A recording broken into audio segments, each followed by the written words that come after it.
Oui, alors, donc on rentre dans le processus révolutionnaire qui est très très simple.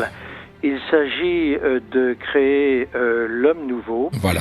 Et pour créer l'homme nouveau, eh bien, il n'y a que deux solutions. Soit on régénère l'homme ancien, soit on l'élimine. Ouais.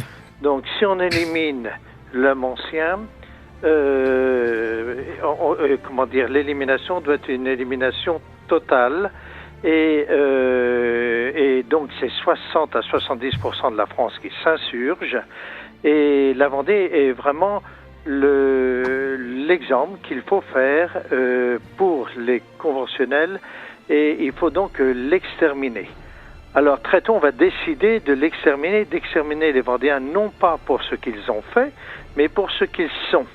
Et c'est le comité de salut public qui est à l'origine de tout cela.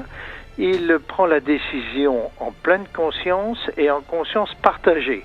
C'est-à-dire que c'est l'ensemble des membres du comité de salut public qui réfléchit sur ce concept et qui le fait voter. Ça, c'est la grande spécificité de la Vendée et de ce crime contre l'humanité, c'est qu'il a été voté par l'intermédiaire de deux lois. La première loi date du 1er août 1793. Ouais.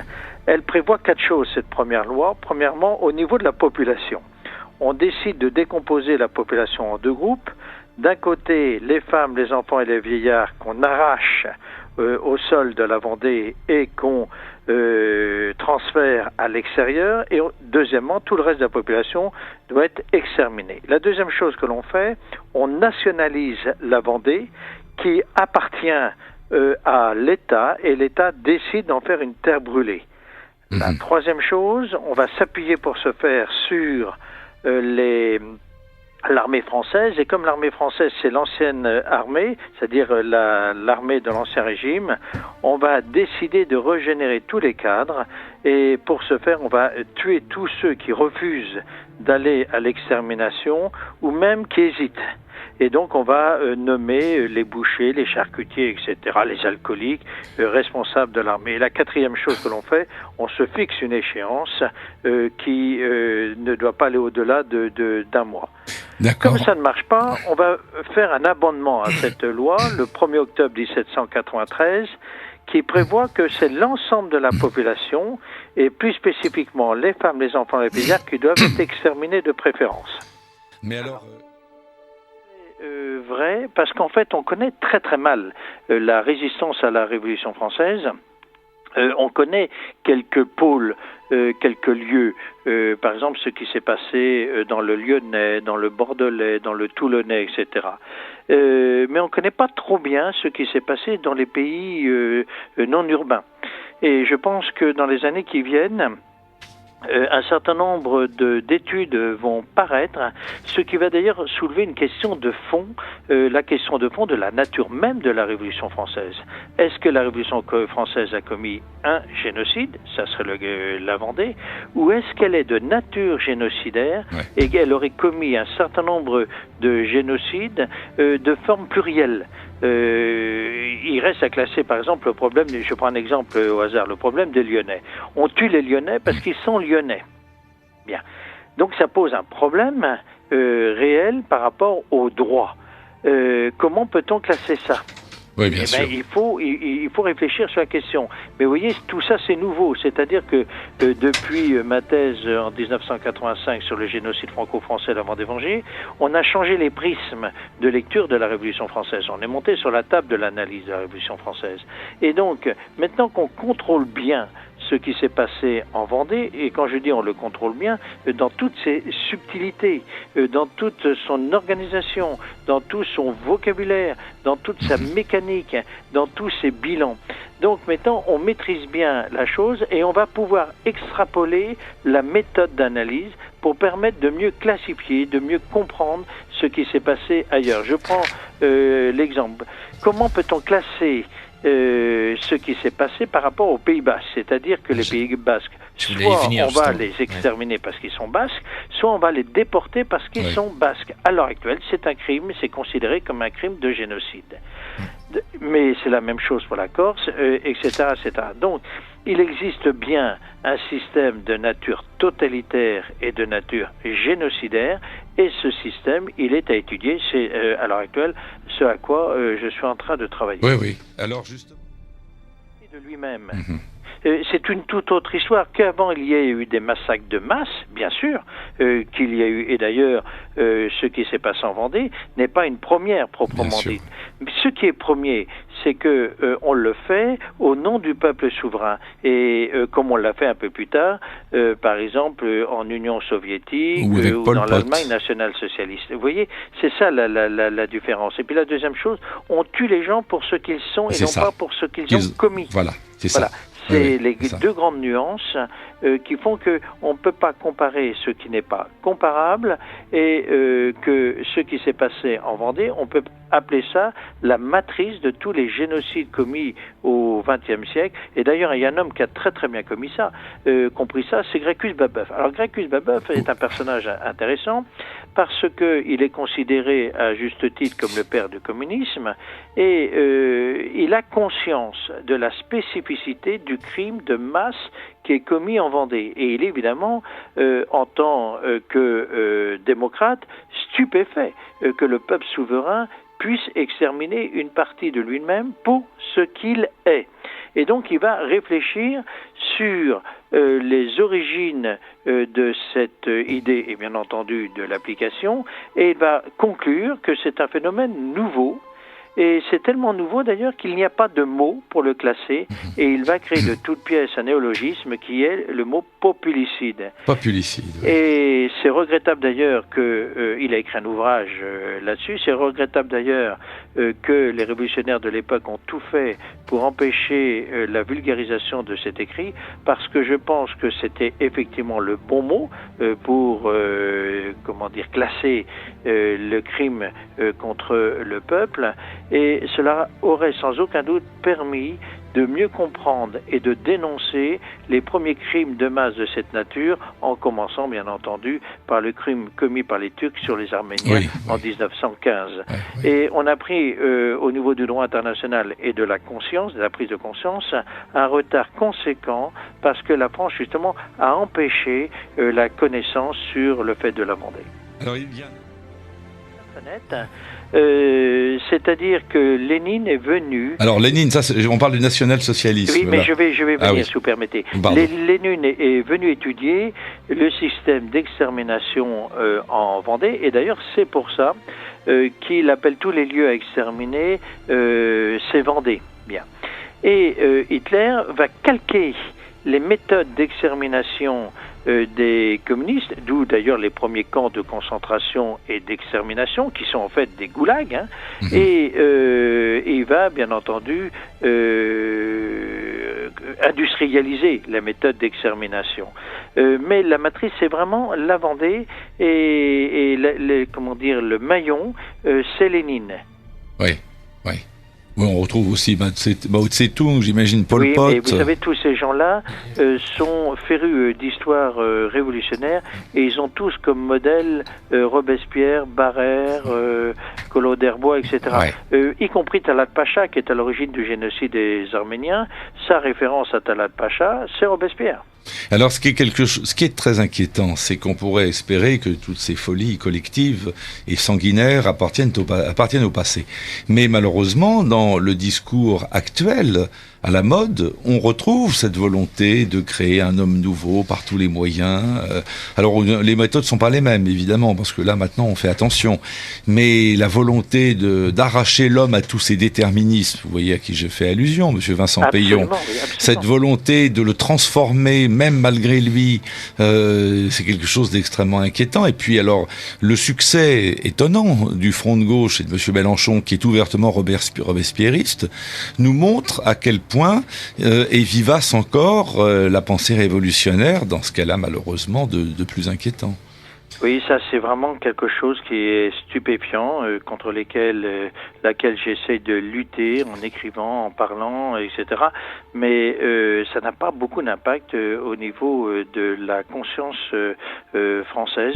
Je prends des exemples. Le jour où j'étais à Réunion à Paris, je racontais que le premier homme à avoir conçu le gaz comme système d'extermination est un député parisien qui s'appelle Fourcroy. Exactement. Et le prince de Bourbon-Parme, avant que vous n'interveniez sur ces antennes, nous l'avait dit, il a même sa statue, paraît-il, devant l'hôtel de ville.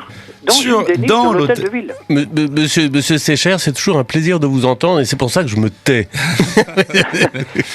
Mais on peut aller plus loin. Un homme comme Lazare Carnot, qui est le bras armé du comité de salut public. C'est vraiment, avec Barrère, c'est l'intellect et Robespierre, c'est le philosophe.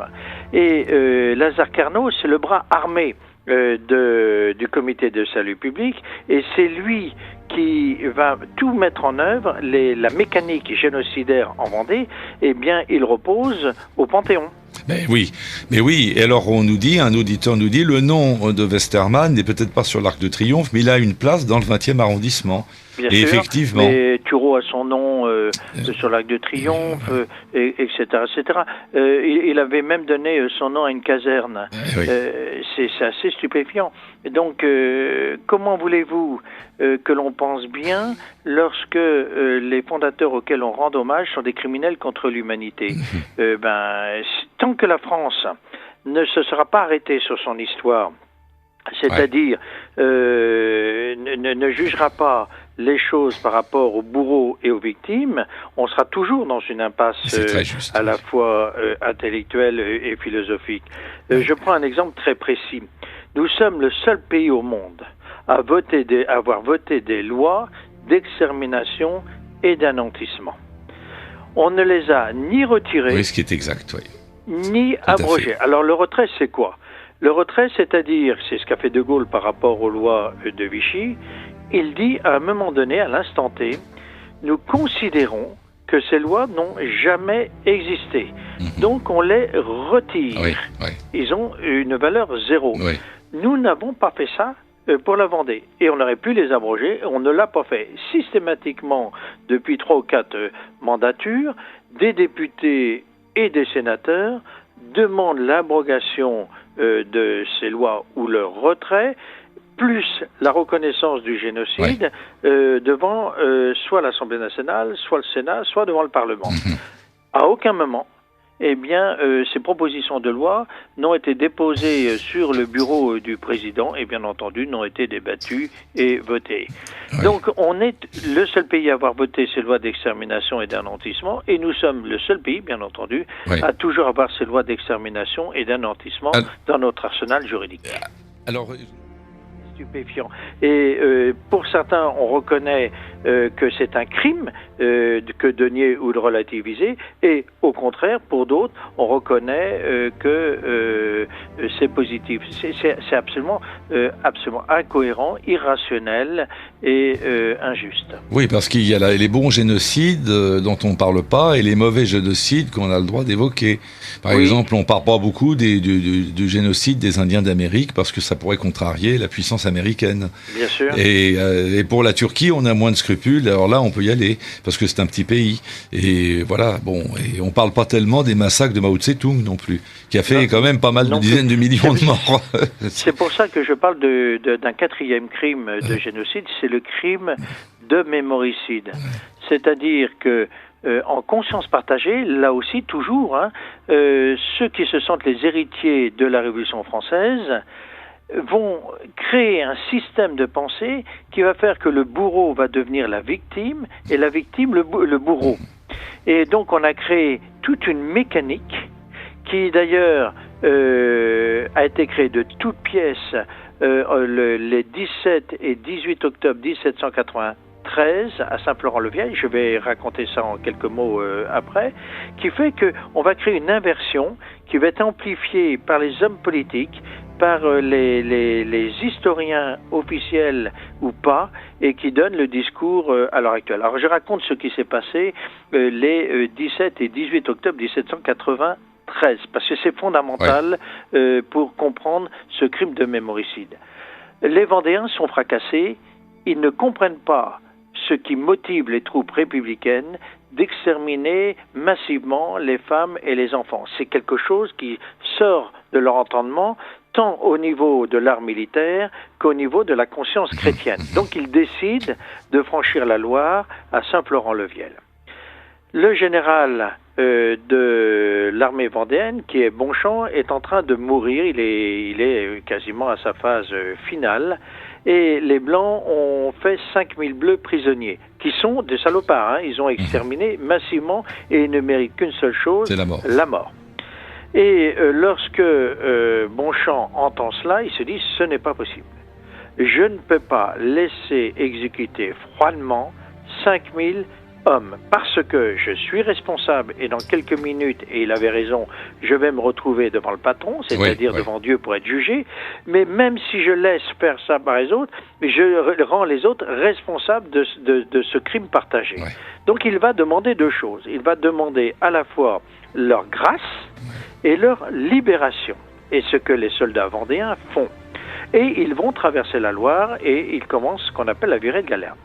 Ces 5000 Bleus prisonniers se retrouvent sur la rive gauche. Lorsque les soldats républicains arrivent, ils sont évidemment stupéfaits de voir ces 5000 Bleus sur place.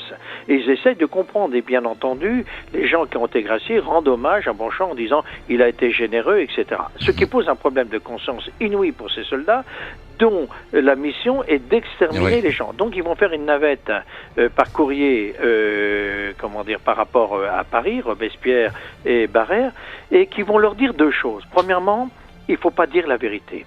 Voilà. Et deuxièmement, il faut, exterminer tous les gens qui ont été les témoins oculaires de cette grâce, pour pas qu'ils parlent, et tous les gens qui ont gracié. Et ça va donner naissance à un premier camp de concentration et d'extermination qui existe toujours sur place, qui s'appelle le Marillet. Et pendant des mois et des mois, on va massacrer les gens du pays de Saint-Florent-le-Viel parce que le crime a été d'avoir gracié les Vendéens.